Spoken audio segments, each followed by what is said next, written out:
اللہ تبارک و تعالی کے جو نیک بندے ہیں، جو انبیاء ہیں، صدیقین ہیں، شہداء ہیں، صالحین ہیں، پھر اس امت میں نبی پاک صلی اللہ علیہ وسلم کے صحابہ کرام، اہل بیت اطہار، تابعین، محدثین، مفسرین، رب تعالیٰ کے یہ سارے بندے وہ ہیں جنہوں نے اللہ کے دین کی بڑی خدمت کی۔ اپنی جتنی صلاحیتیں اللہ نے انہیں دی تھیں وہ ساری دین کے لیے انہوں نے خرچ کی۔ ان لوگوں نے اپنے اوقات سارے دین کو دے دیے، مالی وسائل جتنے ان کے پاس موجود تھے وہ سارے انہوں نے دین کو دیے۔ تبلیغ دین، اشاعت دین، ترویج دین، تشریحات دین، کتاب و سنت کے ابلاغ کے لیے جو وہ کر سکتے تھے انہوں نے سر دھڑ کی بازی لگا کے وہ کام کیا۔ آج جو دین ہم تک پہنچا ہے تو یہ اس دین میں وہ جو مخلص لوگ تھے جنہوں نے صحیح معنوں میں جد و جہد کی تھی، یہ ان کی برکت ہے کہ دین کی تعلیمات اللہ کے فضل سے ہمارے پاس موجود ہیں۔ اللہ تبارک و تعالیٰ نہ اپنے بندوں سے بڑی محبت فرماتا ہے،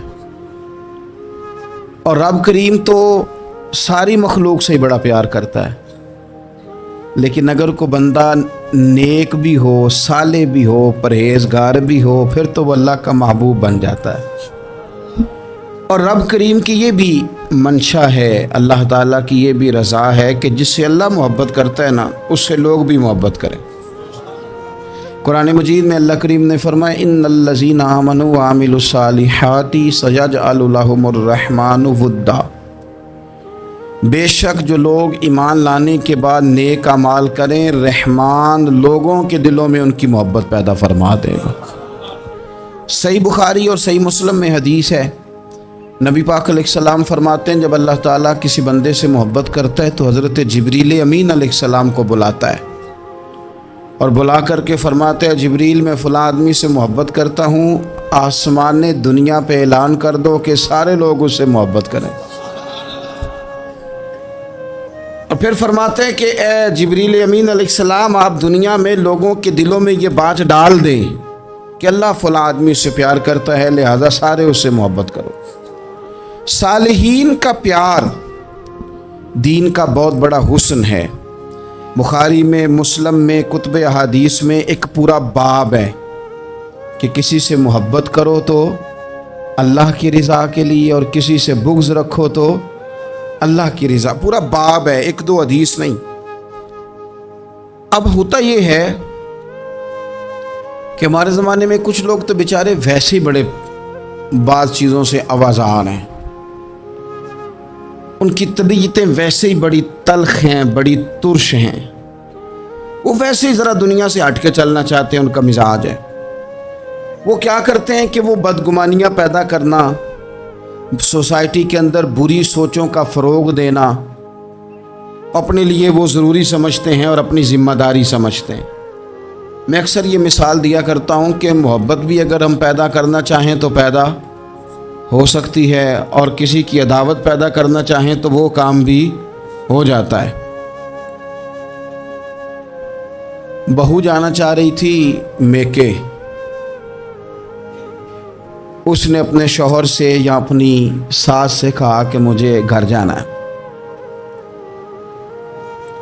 تب ایک پہلو تو یہ ہے کہ وہ شام کو بیٹا گھر آیا تو اماں کہتی ہے کہ پتر دیکھ، بیٹا نہیں چاہ رہا تھا کہ وہ جائے، تو اماں اس کو اس کی ذہن سازی کرتی ہے، کہتی بیٹا دیکھ تو ہر وقت اپنی ماں کے پاس رہتا ہے، باپ کے پاس رہتا ہے، بہن بھائیوں کے پاس رہتا ہے، تو بیچاری اگر 6 ماہ کے بعد 3 ماہ کے بعد تقاضا کرتی ہے تو اس کا بھی تو دل کرتا ہے نا اپنے ماں باپ سے ملنے۔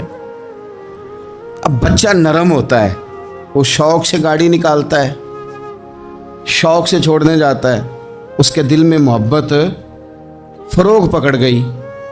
ایک پہلو یہ ہے کہ اس نے مطالبہ کیا بہو نے کہ مجھے جانا ہے میکے، تو ساس صاحبہ نے شام کو اپنے بیٹے سے کہا کہ کوئی طریقہ تو نہیں نا روز جانے کا، اور جب یہ وہاں سے ہو کے آتی ہے تو اس کا لہجہ ٹھیک نہیں رہتا، پھر یہ اس کو غلط مشورے ملتے ہیں، تو پہلے تو وہ صاحب ویسے ہی لڑائی شروع کر دیں گے کہ جانا ہی نہیں، اور جب بات بڑی بڑھے گی تو وہ جائیں گے تو ساتھ یہ کہیں گے کہ جاؤں گا ضرور پر دروازے پہ چھوڑ کے آ جاؤں گا، میں نے اندر کیوں کہ یہ بھی کسی نے پیچھے سے اس کو بھرا ہے۔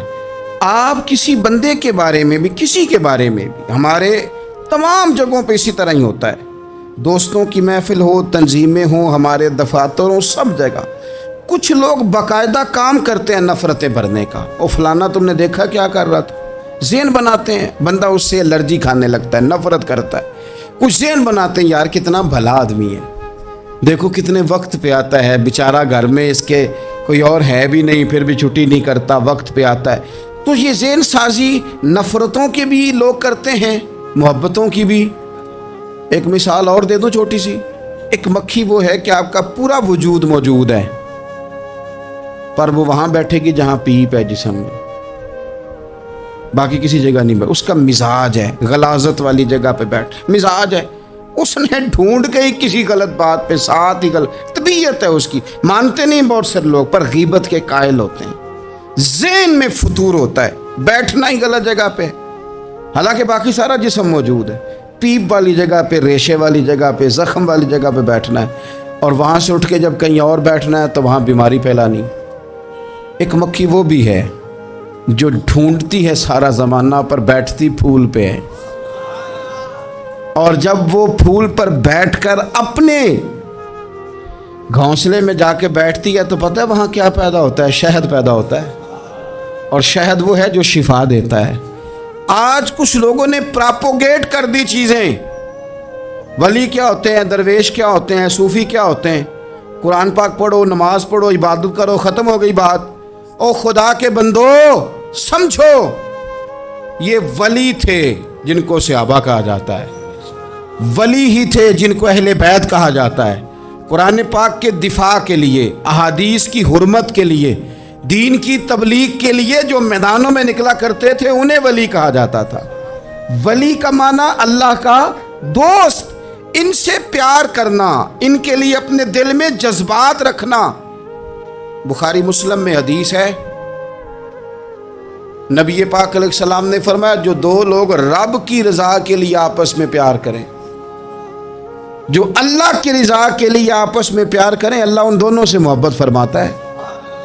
آپ غور کریں، اللہ کے نیک بندوں کا پیار۔ سال داتا گنج بخش علی حجویری رحمت اللہ علیہ نے کشف المعجوب شریف میں لکھا ہے، خواجہ حسن بصری کا قول۔ خواجہ حسن بصری تابعی ہیں، حضرت مولا علی شیر خدا کرم اللہ تعالی وجہہ الکریم کے شاگرد ہیں، فیض یاب ہونے والے ہیں صحابہ سے، بڑی باریک بات کرتے ہیں، فرماتے ہیں برے لوگوں کی صحبت میں نہ بیٹھنا، برے لوگوں کی باتیں نہ سننا۔ اگر تم برے لوگوں کی صحبت میں بیٹھو گے، برے لوگوں کی باتیں سنو گے تو وہ تمہیں اچھے لوگوں سے بدگمان کر دیں گے، تمہاری فکر میں، تمہارے ذہن میں وہ اچھے لوگوں کے خلاف چیزیں بھر دیں گے۔ برے لوگوں کی صحبت اچھے لوگوں سے بندے کو دور کر دیتی ہے۔ تو بھائی اچھے لوگوں کی صحبت میں آئیں گے آپ تو اچھے لوگوں کے بارے میں آپ کی ذہن سازی ہوگی۔ اللہ کے نیک بندوں سے پیار کریں، ان کے ساتھ محبت کریں، ان کے لیے اپنے دل کے اندر اچھے جذبات، یہ ہمارے پاس ہیں داتا علی حجویری، ان کے مزار شریف پہ حاضری دیں۔ دیکھیں غلط کام جہاں ہوتا ہو، غلط کام کو روکا جاتا ہے، اصل چیز کو بدل نہیں دیا جاتا۔ داتا صاحب محسن ہیں اس امت کے، اور ڈاکٹر اقبال نے کہا سید حجویر مخدوم امم۔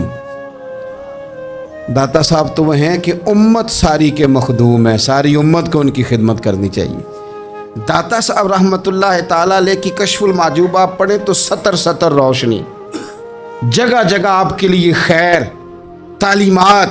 داتا صاحب نے دین کا کام کیا، ڈیوٹی کی۔ عرس شریف پہ تو میں بھی نہیں جا پاتا، رش بڑا ہوتا ہے، خرافات بھی بعض جگہ پہ بڑی ہوتی ہیں، بعض ایسے کام ہوتے ہیں جو قطعاً نہیں ہونے چاہیے اور ان کی ہر فورم پہ مذمت ہونی چاہیے، پر ہمیں داتا صاحب کی حاضری تو نہیں نہ چھوڑنی چاہیے۔ ہمیں تو کوشش چلیں عرس سے پہلے یا عرس کے بعد، میری اپیل ہے ضرور جائیے گا، اور جا کے نا تو ضروری نہیں کہ آپ کوئی خاص دل کے اندر بات ہی لے کے جائیں، آپ داتا صاحب جا کر صرف اتنا کہیں کہ حضور آپ نے جو دین کی خدمت کی ہے، ہم تو اس خدمت پر آپ کو سلامی دینے آئے ہیں۔ ہم تو صرف سلام کرنے ہیں کہ آپ نے کمال نوکری کی دین کی۔ اپنے بزرگوں کے ساتھ اپنی عقیدت، اپنی ارادت، اپنی محبت، اپنا پیار مضبوط کریں، ان کے لیے اپنے دلوں کے اندر خیر کے جذبات ہمیشہ رکھیں۔ صحابہ کرام کے لیے، اہل بیت اطہار کے لیے، امام بخاری کے لیے، امام مسلم کے لیے، صوفیاء کے لیے، حضرت غوث پاک جیلانی کے لیے، خواجہ معین الدین اجمیری کے لیے، حضرت بہاؤالحق نقش بند بخاری کے لیے، حضرت سیدنا داتا علی اجمیری کے لیے، حضرت پیر سید مہر علی شاہ کے لیے، امام احمد رضا بریلوی کے لیے علیہم الرحمہ اچھے جذبات ہوں، اچھا ذہن ہو، اچھا گمان ہو، آپ کی طبیعت چاہے کہ آپ ان لوگوں کی تعلیمات پڑھیں، جو طرز حیات انہوں نے اختیار کیا اس طرز حیات پر ہم بھی عمل کریں، ہم بھی اپنی زندگی اسی طرح سنت اور شریعت کے مطابق گزاریں جو ان لوگوں کا نہج اور ان لوگوں کا طریقہ تھا۔ الترغیب و ترہیب میں ایک روایت موجود ہے، ایک تابعی بزرگ ہیں حضرت ابو ادریس خولانی رضی اللہ تعالی، وہ کہتے ہیں میں دمشق کی جامع مسجد میں داخل ہوا تو میں نے دیکھا کہ ایک نوجوان، بالکل کالی داڑھی لیکن بڑے خوبصورت چمکتے ہوئے دانت ان کے، لوگ ارد گرد کافی سارے بیٹھے تھے، مختلف مسائل پہ بات کر رہے تھے۔ جب لوگ الجھ جاتے نا اور کسی مسئلے میں ان سے کام آگے نہ بڑھ پاتا تو وہ پھر اس نوجوان کی طرف رجوع کرتے اور وہ جوان دو چار باتوں میں فوراً مسئلہ حل کر دیتے۔ کہتے میں نے ایک شخص سے پوچھا یہ کون ہے اتنی نورانی شخصیت؟ تو کہتے ہیں مجھ سے کہنے لگے آپ نہیں جانتے، یہ تو صحابی رسول حضرت معاذ ابن جبل رضی اللہ تعالیٰ، یہ تو نبی پاک صلی اللہ علیہ وسلم کے صحابی حضرت معاذ بن جبل ہیں۔ کہتے ہیں میری طبیعت نہ لگ گئی ان کے ساتھ، میرا ان کے ساتھ دل کا لگاؤ ہو گیا، محبت ہو گئی، شوق ہو گیا۔ ہم نے چونکہ اولیاء کو، صوفیاء کو، صحابہ کو، اہل بیت کو اس طرح لوگوں کے سامنے پیش نہیں کیا، اس لیے ہمارے بچوں نے آئیڈیل بنایا ہے نئے دور کے فیشن کو۔ ہماری آنے والی قوم کسی امیر ترین شخص کو آئیڈیل بناتی ہے، پھر وہ سارے غلط ملت رستے اختیار کر کے وہاں تک جانا چاہتی ہے، وہاں جو آدمی کھڑا ہے وہ کسی بھی صورت میں اپنے آپ کو فیمس کر کے دنیا کے سامنے لانا چاہتی ہے، چاہے انہیں کسی طرح کا بھی کوئی روپ دھارنا پڑے۔ یاد رکھ لیں اور سمجھ لیں اس بات کو، اگر ہم ان لوگوں کی سیرت کو، سوانے کو اپنے گھروں تک لے آئیں تو آپ یقین کریں کہ ہماری نسل کے بچنے کا بہت بڑا یہ ذریعہ بن جائے۔ اب جوان ہے یہ بھی لیکن امت کے مسائل حل کر رہے ہیں۔ حضرت ابو ادریس خولانی کہتے ہیں مجھے ان کی یہ طبیعت دیکھی تو پیار ہو گیا ان سے۔ اس دن تو رش بڑا تھا، میں نے سوچا کہ کل جلدی آؤں گا اور ان سے ملاقات کروں گا۔ کہتے ہیں میں اپنی طرف سے سب سے پہلے مسجد میں پہنچا، لیکن حضرت معاذ ابن جبل تو مجھ سے پہلے مسجد میں موجود تھے اور وہ نفل پڑھ رہے تھے۔ فرماتے ہیں جب وہ فارغ ہوئے تو میں ان کے قریب گیا اور میں نے جا کے کہا حضور مجھے اللہ کی قسم ہو مجھے آپ سے محبت ہو گئی ہے، اللہ کی رضا کے لیے آپ مجھے اچھے لگتے ہیں۔ مشکاہ شریف میں ایک حدیث ہے، حضور نے فرمایا جس سے تم محبت کرو نا اللہ کی رضا کے لیے، اسے بتاؤ بھی کہ مجھے آپ سے محبت ہے، اسے بتاؤ بھی تاکہ وہ بھی آپ کے لیے اچھے جذبہ۔ محبت جو ہوتی ہے یہ اظہار کی محتاج تو نہیں ہوتی، لیکن محبت میں اظہار ضرور ہوتا ہے، محتاج تو نہیں، لیکن ہر چیز دل میں رکھنے کی نہیں ہوتی، کچھ زبان سے کہنے کی بھی ہوتی ہے، کچھ کہنے کی چیزیں بھی ہوتی ہیں اور وہ کہہ بھی دینی چاہیے، لیکن اتنی ہی کہنی چاہیے جتنی ضرورت ہو، 2 4 5 قدم آگے بڑھ کے نہیں۔ اس میں بھی تکلف آ جاتا ہے، تصنع آ جاتی ہے، بناوٹ آ جاتی۔ فرمایا حضور مجھے اللہ کی قسم مجھے آپ سے پیار ہے۔ تو حضرت معاذ ابن جبل مسکرائے اور مسکرا کے فرمانے لگے کیا کہا تم نے؟ کہا حضور اللہ کی قسم آپ سے پیار ہے۔ فرمایا پھر سوچ کے کہیے۔ کہا اللہ کی قسم آپ سے پیار ہے۔ فرماتے انہوں نے نا میرا کپڑا پکڑ کے مجھے کھینچا اور قریب کر کے کہنے لگے سن پھر میں نے نبی پاک سے سنا ہے جو 2 بندے رب کی رضا کے لیے آپس میں محبت کریں اللہ کی محبت ان کے لیے واجب ہو جاتی ہے، پھر اللہ ان سے پیار کرتا ہے۔ اگر وہ اللہ کی رضا کے لیے محبت کریں. ہماری محبتوں میں نا دنیاوی اغراض بڑھیں. اوئے ہوئے ہوئے، ہر دعوت صرف اسی لیے ہوتی ہے کہ وہ بندہ بلاؤ جو میرے کام آئے گا. ہر تحفہ اس لیے آگے کی طرف روانہ کیا جاتا ہے کہ اس شخص کو بلاؤ جو کل میرے کام آئے گا. عزیز بھائی، اللہ کے نیک بندے سے اللہ کا بندہ سمجھ کے پیار کریں، اور اللہ کا نیک بندہ سمجھ کے اس کے ساتھ فوٹو آنا ضروری نہیں، اس کے ساتھ پیار ہونا ضروری ہے. اور اگر محبت اخلاص والی ہو، پیار والی ہو، عقیدت والی ہو، تو حضرت ابو ذر غفاری نے تو کہا تھا یا رسول اللہ اگر بندہ کسی نیک بندے سے پیار کرے، نہ اس سے مل سکے، نہ اس طرح کے کام کر سکے، پھر بھی کوئی نتیجہ نکلے گا، تو حضور نے فرمایا پیار خالص کرے، اللہ قیامت کے دن دونوں کو جمع فرما دے گا. جو جس سے محبت کرے گا صبح قیامت اسی کے ساتھ ہوگا. شاید اسی لیے کسی پنجابی کے شاعر نے کہا تھا کہ اساں جے ہاں گناہیاں دا جدوں اعمال نامہ پھرول ہوئے، ذرے ذرے نے سامنے آ جانا ہے، جو منہ تھی بولیا بول ہوئے، اساں بھی کول حضور دے بیٹھ رہنا ہے، لکھ عمل ترکڑی تول ہوئے، اودوں کولوں کی رب نے حساب لینا جڑا بیٹھا ہی محمد دے کول ہو. تو اللہ کے بندوں سے اللہ کی رضا کے لیے پیار کریں، اس میں للہیت پائی جائے. للہیت ہو اس میں کوئی اور نہ ہو، بندہ ہو اور اللہ کی رضا ہو، یعنی درمیان میں رب ہو، اور تیسرا وہ شخص ہو.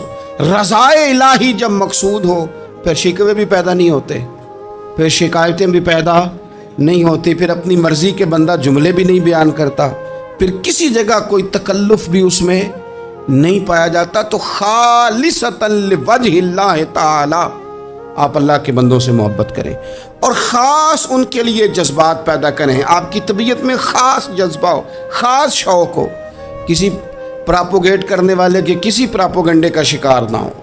آپ کی طبیعت ہو، طبی میلان ہو، ذوق ہو. حضرت حرم بن حیان تابعی ہیں، فرماتے ہیں جب میں نے یہ حدیث سنی نا کہ نبی پاک علیہ السلام نے فرمایا ہے کہ حضرت اویس کرنی ان کی دعا کی برکت سے اللہ میری امت کے لوگوں کی بخشش کرے گا، اور جب میں نے یہ سنا کہ حضرت مولا علی جیسے لوگ، حضرت عمر فاروق جیسے لوگوں کو جبہ دے کے بھیجا گیا ہے، اور حضور نے بھیج کے کہا ہے کہ اویس سے کہنا میری امت کے لیے دعا کرے، تو فرماتے ہیں میرے سینے میں لو لگ گئی کہ میں حضرت اویس کرنی سے ملوں.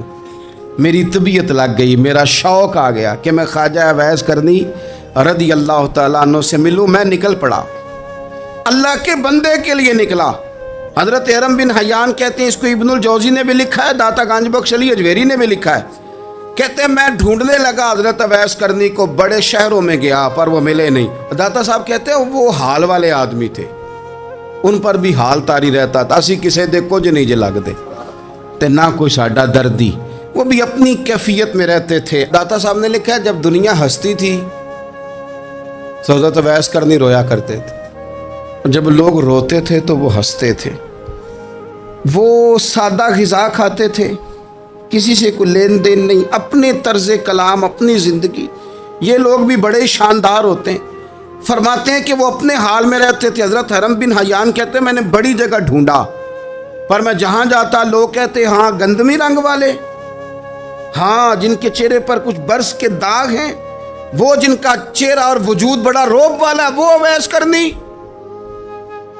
کہتے ہیں میں ڈھونڈتا جس شہر میں جاتا لوگ کہتے وہ آئے تھے پر چلے گئے. وہ کسی نے کہا تھا نا اویسیوں میں بیٹھ جا، بلالیوں میں بیٹھ جا، صفیں تو سب بچھی ہیں تو عشق والیوں میں بیٹھ جا. فرماتے میں وہ صفیں تلاش کرتا ڈھونڈتا، نہ ملے مجھے. بالآخر میں عراق پہنچ گیا، نہر فرات کے کنارے ساری دنیا سے علیحدہ ہو کے وضو کر رہے تھے. کہتے ہیں میں پیچھے کھڑا ہوں، میں نے جا کے کہا السلام علیکم، تو حضرت اویس کرنی چہرہ اٹھا کے کہنے لگے وعلیکم السلام حرم بن حیان. تو میں نے کہا حضور آپ مجھے جانتے ہیں؟ فرمانے لگے عارف تو روحی من روحی کا، میری روح تیری روح کی جاننے والی ہے. کہتے ہیں میں نے کہا حضور کو نصیحت کر دیں. تو فرمانے لگے پہلی نصیحت تو یہ ہے کہ آج کے بعد مجھے ملنے نہ آنا، میں نہیں پسند کرتا، میں تنہا رہنا چاہتا ہوں، مجھے نہیں شہرت اچھی لگتی. میرا نہیں دل کرتا لوگ میرے پیچھے بھاگیں. آج آیا ہے, آج کے بعد نہ آنا, بس چھوڑ دے مجھے میرے حال پہ, میں اپنی زندگی اپنے حساب کے مطابق گزارنا چاہتا ہوں, تو آج کے بعد نہ آنا. اور پھر فرمانے لگے اگلی نصیحت یہ ہے کہ جو رب نے تجھے دے دیا ہے نا اس پہ راضی ہو جا, اگر اس پہ راضی نہیں ہوگا تو تکلیف میں رہے گا. فرماتے میں نے پھر کہا میرے لیے دعا کر دیں, تو انہوں نے ہاتھ اٹھائے, کہنے لگے یا اللہ میری اور اس کی جنت میں ملاقات کرا دینا. تو نے چہرے پہ ہاتھ پھیرے اور فرمانے لگے اب تو جا, میں کوشش کروں گا تجھے دعاؤں میں یاد رکھوں, تو بھی کوشش کرنا مجھے دعا میں یاد رکھنا. فرماتے ہیں یہ کہتے کہتے نا وہ رستہ بدل گئے, اور گلی کا کونا وہ جب مڑے تو پھر میں ڈھونڈتا رہا, دوبارہ زندگی بھر ملے نہیں, لیکن میرا پیار سچا تھا. وہ مجھے ویسے تو نہیں ملے پر خواب میں کئی دفعہ مل جاتے ہیں, اور خواب میری وچ بھی آیا ماہی, تے میں پھر وہ گل وچ پا لئیاں باواں, تے ڈر دی ماری اکھ بھی نہ کھولا کتے پھر بچھڑ نہ جاواں. فرماتے ہیں مجھے محبت ہو گئی, خواب میں زیارت ہو جاتی. اچھے لوگوں سے پیار کریں, اچھے لوگوں کی طرز اختیار کریں, ذہن کو جتنا مثبت کر سکتے ہیں, جتنا منفی خیالات سے دور کر سکتے ہیں اتنا کریں.